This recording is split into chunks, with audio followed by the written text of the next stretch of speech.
Inilah 6 dosa orang tua kepada anak yang sangat dibenci Allah. Para orang tua sering tidak sadar. Ternyata orang tua juga bisa melakukan dosa kepada anak dan dibenci oleh Allah. Kadang orang tua tidak sadar dan cenderung mengabaikan dosa besar kepada anak dan dibenci oleh Allah. Dosa orang tua pada anak juga sangat dibenci oleh Allah dan para orang tua harus paham.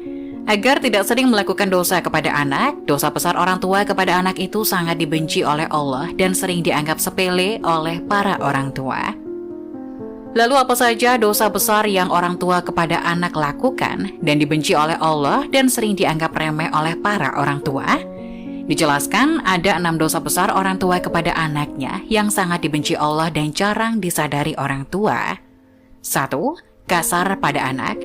Dosa besar orang tua kepada anak yang sangat dibenci Allah yang pertama, bersikap kasar terhadap anak.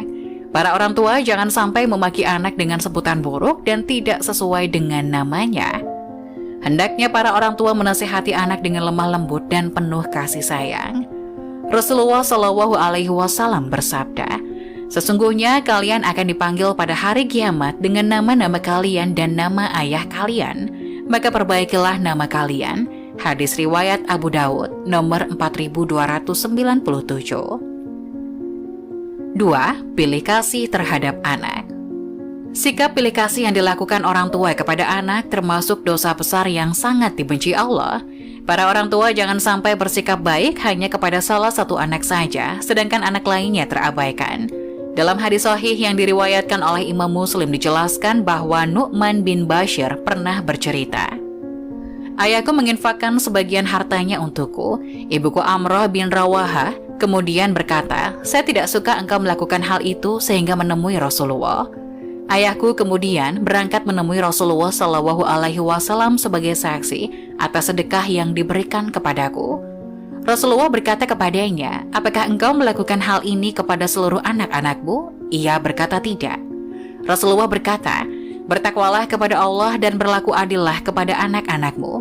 Ayahku kemudian kembali dan menarik lagi sedekah itu. Hadis riwayat Muslim dalam kitab Al-Hibat, hadis nomor 3055. 3. Membanding-bandingkan anak. Kebiasaan orang tua terhadap anaknya yang dianggap sepele, padahal itu termasuk dosa besar dan sangat dibenci Allah.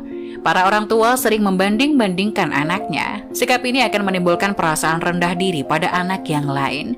Apalagi jika yang dibandingkan orang tua sesuatu di luar kemampuan anak atau justru kelemahan si anak. Orang tua harus paham setiap anak memiliki kelebihannya masing-masing dan jangan dibanding-bandingkan. 4. Mengekang kebebasan anak. Jangan sampai para orang tua mengekang kebebasan anak, karena itu merupakan dosa yang sangat dibenci Allah. Membiarkan anak bermain adalah salah satu hal yang sangat penting dalam masa pengenalan lingkungan dan menemukan jati dirinya. Yang terpenting adalah tetap harus diberikan arahan mana yang baik dan mana yang kurang baik. Hal tersebut akan menjadikan si anak mampu bergaul dan mendapatkan pelajaran penting mengenai perbedaan. Hindari kekhawatiran yang berlebihan terhadap anak dan harus menjaga keterbukaan anak terhadap orang tua. Hal ini penting ketika anak ada masalah, bisa menyelesaikannya bersama orang tua. 5. Berkata buruk pada anak. Orang tua harus paham setiap ucapan yang keluar dari mulut bisa menjadi doa bagi anak. Hal ini sering tidak disadari oleh para orang tua, di mana sering berkata buruk kepada anak ketika sang anak tidak patuh.